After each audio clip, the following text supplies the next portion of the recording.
Hi all, it's Emily Rand with ESPN Esports, and I am by myself this week to kind of just chill and chat with about LPL starting back up and also the myriad roster moves that we've had.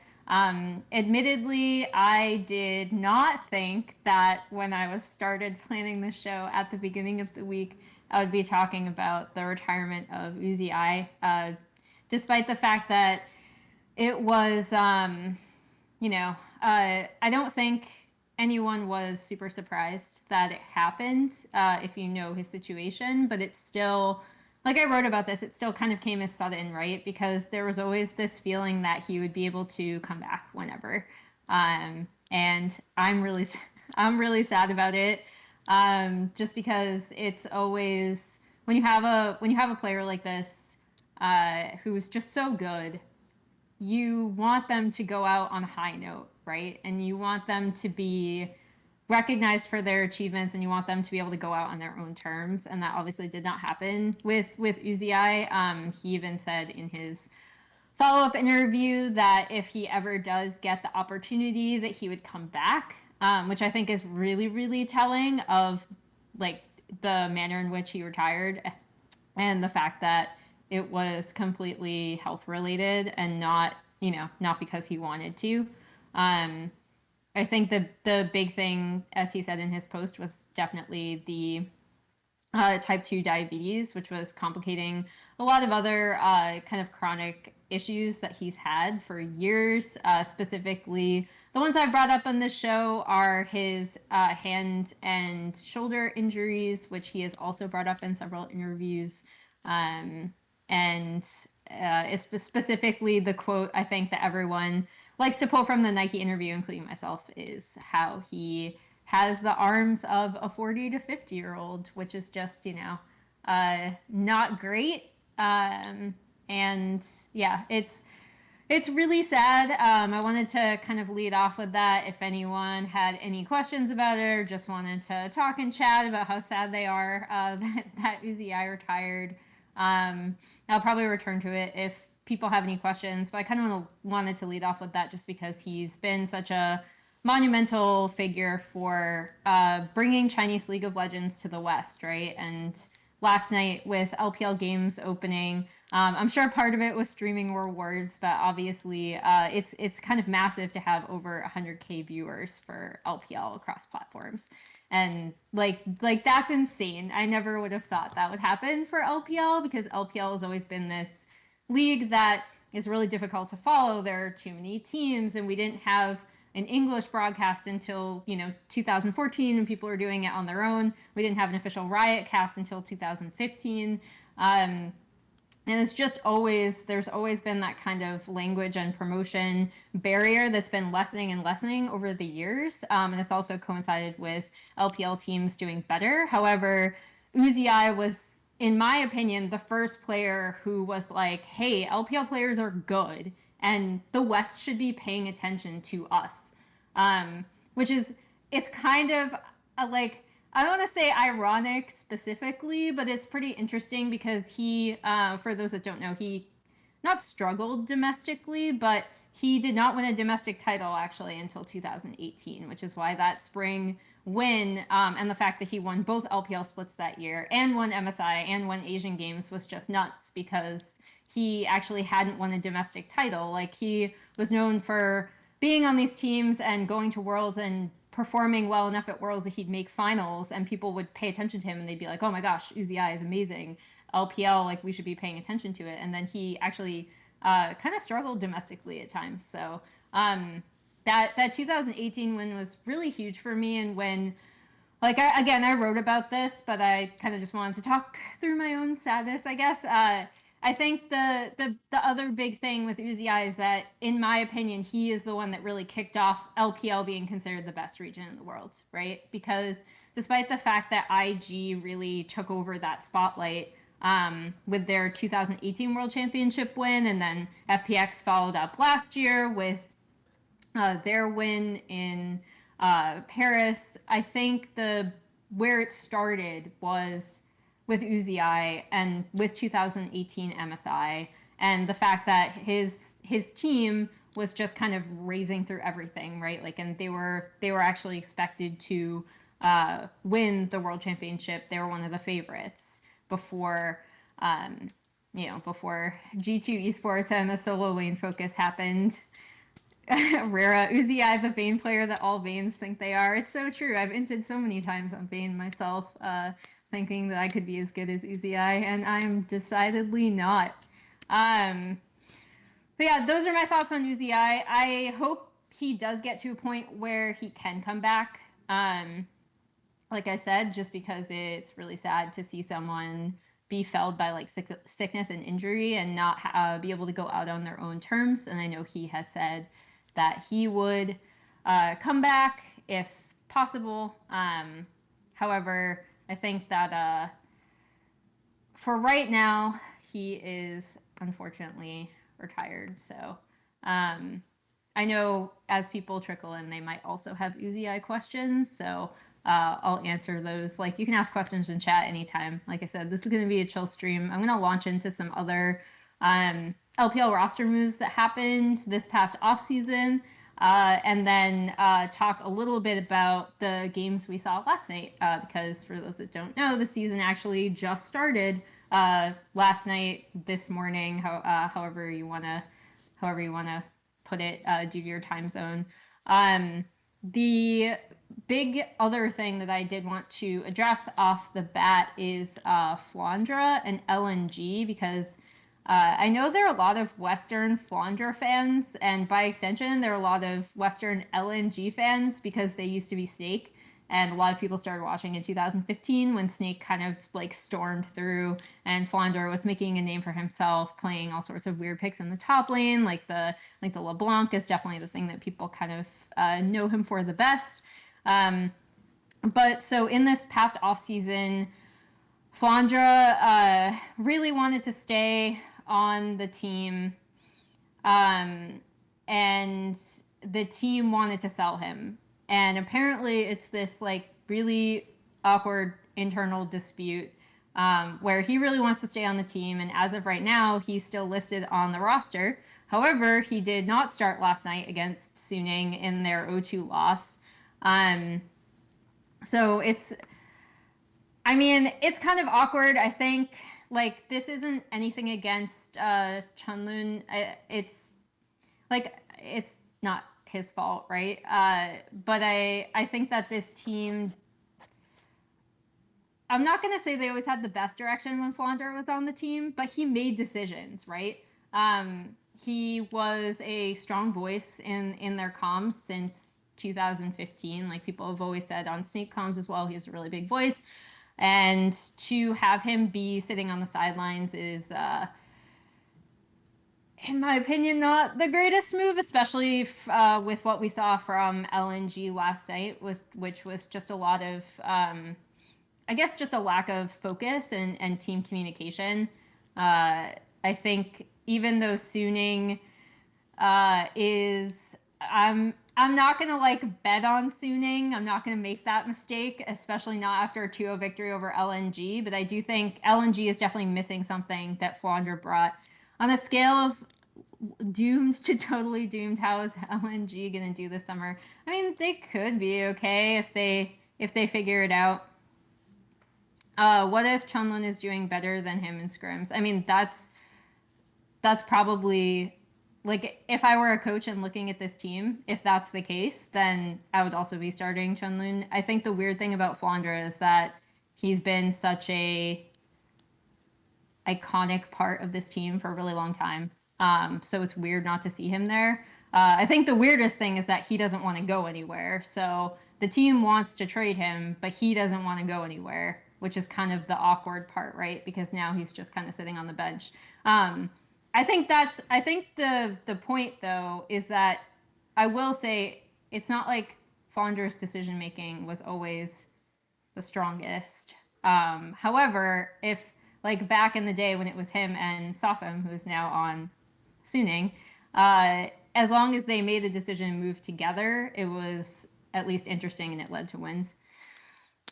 Because the contract RNG could offer Flandre. That's That's interesting. Someone chat is saying he didn't want to go anywhere mainly because of the contract RNG could offer him if it was only for half a year. Emily, what team do you think will be the biggest positive mover this upcoming split? Okay, so let's go over two moves that I think are really, really interesting. And one that I really don't want to bet on because I hate betting on this team. But I think the Mark, Xie, and Longxing moves to LGD are really interesting on paper. I think that roster is really interesting on paper. I think a lot of their losses last spring were particularly frustrating to watch because of the way they lost, which was usually to like a really poor decision, often mid to late, where they would just basically hand over the game to their opponent. And it was really frustrating to watch. But like this roster on paper is really interesting because you have like presumably if you're looking at who would be starting for this team, I would start Mark over Kalua. I actually think Mark is really good. People may disagree with me on that, but I've actually been impressed with him individually. Presumably the starting roster would be Longxing, Peanut, Xie, Kramer, and Mark. And that is, if that roster ends up working out, it's an insane roster. Obviously, I think the thing that people might point out is resource distribution. But, you know, Longxing has spent the better part of the past few splits on RNG, where they didn't give him nearly as many resources as he received on Suning. So, this could work. I mean, I think when we look at the jungle right now, it's particularly interesting to look at Peanut because Peanut is someone who I think is sometimes miscategorized as a really hyper aggressive early jungler when I actually see him more. I think he does invade aggressively, but I see him more as a farmer. And I think with the current state of jungle, this actually could be a really good meta for him. We've already seen some of the Nidalees come out.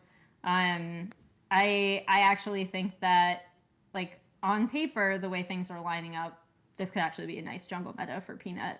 And Kramer, while I don't think he had the strongest last split, especially compared to what his potential is, I think that he is still an excellent ADC. And again, I really like Mark, so I'm really curious to see if they start Mark Kramer, Xie, Peanut, Longxing. That would be a really interesting lineup to watch, and I really want to see it. Rumor is that LGD was destroying EDG and scrims. Nice. How would I rank ADCs in LPL now that Uzi is retired? Oh my god, that's so difficult. I mean, I would put Jackie 1.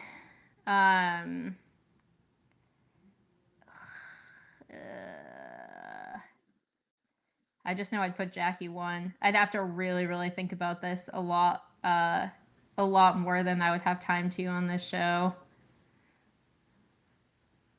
I just know that Jackie would immediately be number 1. I think Puff is good, but I don't think he's as good as people were saying he was last split. I think Jomung is fine. I think Wanfeng has a potential to be really, really good. I actually think Betty is really good, despite the fact that RNG looked like a disaster for half of their games. Fuji is insane. SMLZ is SMLZ. I think however you feel about SMLZ probably hasn't changed over the course of his career because he has really specific playstyle, but I think he's really, really good. I still don't know how to feel about Hope. Sometimes he looks really good. Sometimes I think he is kind of carried a bit by Mako and the fact that Mako is so good. That might sound a bit mean. I honestly don't know where I fall with him because he looked like I was completely unimpressed with him before this split. And then this past spring split, I thought he performed much better than I expected. And then he was pretty good last night, outside of EDG throwing per usual. Let's see, Jin Zhao is I think Kramer is really good, but I don't think he had a good split last split. I think Loken is another one that I don't think he's like the best AD carry in LPL, but he performed a lot better than I thought he would, especially when Zoom came back. I think LWX gets a bad rap for a lot of reasons, because he takes a lot of risks and they don't always pay off, and he sometimes has to have his butt saved by Crisp. However, I think he's like weirdly better than the Western perception of him, because I feel like everyone still in their mind sees him in that like one J team game where he got like obliterated at Worlds, and that hasn't left their minds. So I think he's fine. Wink, I think, has the potential to be really good. SMLZ, I already said. iBoy, I still really love, even though, again, like you have a lot of high highs and sometimes going in way too deep with iBoy a lot. Yeah, LWX is inconsistent, is a good way to put it. Like he sometimes has these like just insane moments where you're like, oh my gosh, this kid, and then he has some of these insane int moments where you're like, oh my gosh, this kid. Will Victory 5 ever be good? I mean, I actually don't mind the roster moves they made. I think I don't know. It's gonna, like, for V5 last split, they just seem to be because Mole was obviously their best player, they just seem to be shoving Mole in wherever he could go. And that didn't work out. So I think hopefully he is listed at mid. He's just going to start in mid. And they're going to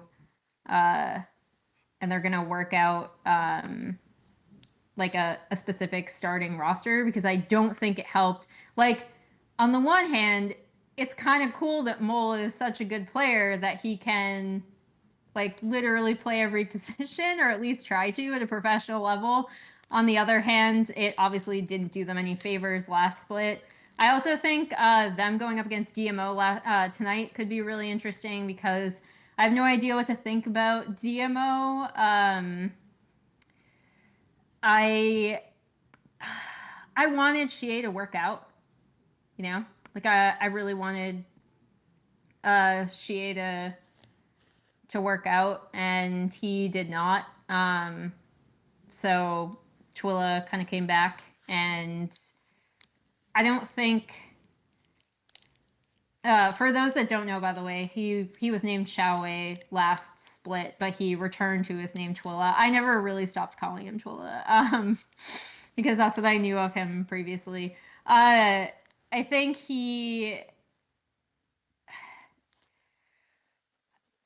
as mid laners go, I think he is a known quantity. I'll say that. I don't think he's like insanely good. I don't think he's as good as Shie. I'll say that. I just don't think he's as good as Shie. So I really wanted Shie to work out, and obviously didn't. And the whole point in this is that I actually think V5 maybe could have a chance against DMO. I mean, if they're going to have a chance against someone right off the bat, this would be a good time to have it, as rosters are kind of trying to get back together. Although obviously Twila and Xiaopeng have played for a while, together for a while. LWX is best of Felios. Do I think Valorant will become a good esport title? I think if it takes off in China, it will. Aaron said on his co-stream, for those that don't know, Aaron is the former coach of EDG. And if you don't know who Aaron is, you should look up his history. That Logan beat Jaculov with Aphelios MF and also MF versus Aphelios, but that has something to do with JDG being the better 5v5 team fighting team. Interesting. I like Aaron. He has a lot of really interesting things to say. He's a smart guy. Let's see what other roster changes I want to go over. Oh, Loyan to Vici, I think is interesting. For those that listen to my episode with Raz, I believe we talked about Ikes and how neither of us were particularly impressed with him. So regardless of what you thought of Loyan on Invictus Gaming, I actually think that he could do all right on Vici because I don't think he is ridiculously bad. I do think he is inexperienced, and I also think that I've said this previously, but just to reiterate, I do think that IG were really used to having a jungler like Ning, who, despite all of his inconsistencies, was always looking at lanes or in lanes pretty early. So even if he was just like camping a lane, like literally sitting in a brush and just sitting there and soaking up XP and waiting for a gank opportunity for way too long. I think he was at least always in lanes, and IG was used to that. And Loyan did not have that play style as much. He had more of a farm focused play style when compared to Ning. I already went over this a little bit with Peanut, but I actually think this could be maybe a better meta for Loyan as well. And Vici were like, Vici are another team that I like hate to bet on. Like LGD and Vici are the two that like no matter how good their roster looks on paper, I'm just like, oh, I don't want to say this team is going to be good because I've been burned so many times in the past by both of them. But due to the current meta, I actually think there is potential for Loyan to look better on Vici than he ever did on IG. And yeah, I mean, Vici were already, kind of borderline previously. And speaking of teams that might have the potential to move up, I think Vici is another one that was almost there and could make it. Who do you think is going to Worlds from China now? There are 4 seeds. I doubt IG will make it despite making it this season. I think IG are kind of a train wreck right now. I don't know what's going on with IG. IG is really frustrating again because we've seen them look incredibly bad before, and they've then come out and performed well enough to make it. And even like I actually like full disclosure, people are gonna laugh at me, but I actually did not think based on their performance in LPL that IG were going to be able to make it out of their group, and they did at Worlds last year. I actually thought they were just going to choke completely in groups because IG are so difficult to bet on. If it was up to me looking at teams, RNG is weird because I feel like previously when we always bet on RNG, we'd be like, it's because UZI is coming back. And now obviously we talked at the top of the show that he is not coming back. RNG is another really interesting lineup to look at, mainly because they also added Cryan to the roster from E-Star, which is actually a massive loss for E-Star in my opinion. And we'll see how RNG want to use Cryan and Xiaohu. They also have 705, who previously on JDG, and he was okay. I mean, it's always really difficult to say, like, oh, you're okay, but you're also behind Zoom. 705, when he came in, when Zoom could not play due to quarantine and he couldn't travel, I thought he was better than I expected based on what I'd seen from him previously. But he wasn't like a Morgan. And the reason why I'm bringing up Morgan is because he also kind of played behind Zoom. And I think you can see some of, and I believe Jordan on the LPL cast has also brought this up because he's like a huge Morgan fan. You can see some of Zoom's tendencies in Morgan, where Morgan is just can be really good about his approach to team fights.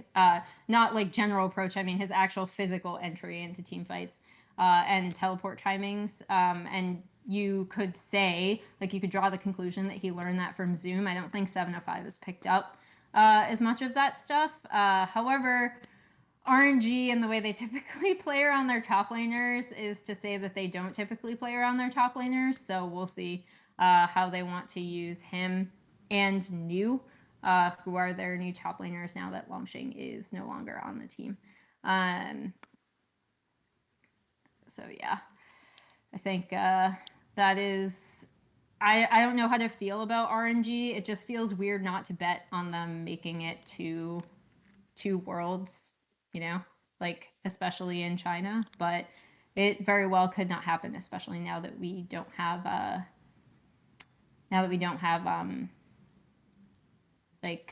Uzi coming back in. BLG, they had some interior problems at the beginning of last split, but their roster still has strengths on paper. I agree. I actually really like BLG's roster. Is Uzi better than any ADC that won Worlds? Who are the ADCs that won Worlds? LWX, Jackie Love. I do think Uzi is better than Jackie Love. Like if you consider the entirety of his career. Who else is there? Bang, Piglet, Ruler.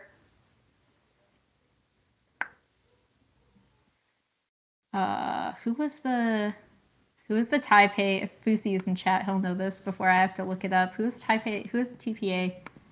Oh, it was Bebe. I can't believe I forgot Bebe. That actually is a really feels bad man moment. Uzi I would go out on a limb and say that he's better than any ADC that's won Worlds that I can think of off the top of my head. If you're I'll say if you're considering the entirety of his career, which is difficult, right? Like that's like saying, I mean, it's hard. It's just really hard to compare anyone to Uzi with the body of his career that he has. Morgan's reactive is super clean. His other champions are not impressive yet. I agree with that. I think the big strengths of Morgan are that I think he has a lot of things down that other top laners sometimes struggle with due to, like, I don't know if it's that he trained under Zoom or if he just has these things down naturally, but I think sometimes, and again, not always, sometimes his teleport timings and his approach to team fights are really, really good. Uzi does not compare to Lamia Zealot. If you notice, I did not mention him because I don't consider season 1 an actual world championship.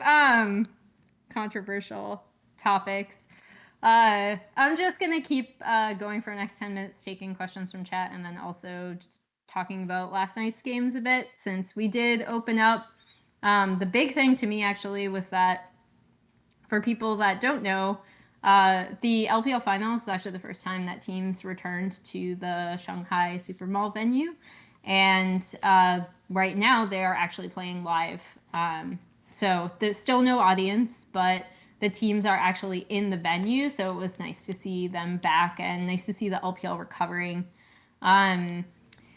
The EDGWE was the better series, in my opinion. I kind of touched on LNG Suning. I don't want to believe in Suning right now. However, I will say that one point in their favor last night is that once they were able to get an advantage, I think they snowballed it and controlled the game really well from those moments. So even though, like, for example, game 1, there was only 1 kill before like 23.5 minutes, Suning were actually able to take a really important team fight at Dragon Pit, and they picked off Iwandi after he stepped too far forward, and then they were able to win a 4v5 at Baron after Sopham got cut out in Topside River. once they ended up with that Baron, they were able to close the game out pretty well. So if there's praise I could give to Suning, it would be that. Like, they seem a little slow, but they also seem like if they're able to get like that one big advantage, they can snowball the game really well. EDGWE was something else. EDG, I think they had a really strong game one. What I saw from EDG in these games was, if you remember talking about them last split, they were focusing a lot more topside, which is new for EDG historically. Historically, they've always kind of played around bot side to almost a detriment sometimes, where they overfocus it and they leave their top laners kind of out to dry. I don't think they necessarily left top out to dry in these games, but they did definitely focus way more on bot. I thought starting Junjiao was interesting.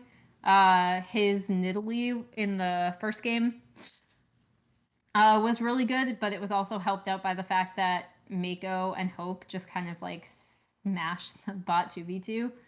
And then, I mean, game two was a let's just say, I want to say it's an EDG throw, but I also want to point out the fact that WE were playing with a comp that they were really comfortable with due to, like, everyone was asking me actually who doesn't usually watch LPL about Teacherma's Aurelion Sol, not knowing that it's a Teacherma special, as is the Galio that he played in game 3. But I did think that they outscaled. So one big difference in EDG's early lead is that despite the fact that they were making some good moves off of WE's early mistakes, because WE were actually trying to make more proactive moves early, and EDG really stopped all those, especially the roam from Scout bot with that Rumble equalizer was insane. But they, like, WE, in my opinion, did outscale, and they were on a comfortable composition with Teacherma, Aurelion Sol, and Chomong on Aphelios. So I think when EDG kept fighting them over and over, they were able to get advantages and win.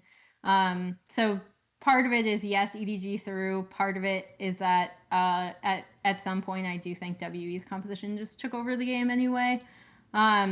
And then, yeah, we saw EDG focus bot side all 3 games. And again, even more so in game 3, I think, first of all, Teacherma was also really good on Galio. But second of all, I think you once again saw just a much tankier team fighting composition from WE that they knew how to play out really well. At this point, I am completely convinced that EDG is just super weak in 5v5 objective team fighting, which is why they lost so many games in the big early lead before. I definitely don't think they were, they definitely aren't as, or they definitely last night anyway, weren't as prepared as WE to take those fights, because their 5v5s were pretty rough against WE. Bilibili I mentioned before, I actually like them on paper. They're another team that I think could move up the ranks. We have to duck out for trivia night in 5 minutes, so I'll just pose any more questions for chat. Otherwise, enjoy watching LPL. Hopefully this wasn't too just rambly about last night's games and roster moves. I'm really happy that the LPL is back. And I'll also be starting a written column for LPL fans that will kind of give a overview of games in a week, recommend a game for Western fans to watch, since more Western fans are now paying attention to the LPL but might not know where to start with all of the games that we have. What was your first question? Type it in again. I might have missed it if I didn't answer it. And yeah, I think I'm really excited for LPL, mainly because I think, to go back to that, like, who could qualify, I think you could have a ton of teams qualifying. I think TES is going to be in there, and I actually think FPX is going to be in there too, despite the fact that I've spent a lot of time kind of dunking on them for making mistakes. I do think they'll end up making it. Which one? What if Chenla's doing better than him in scrims?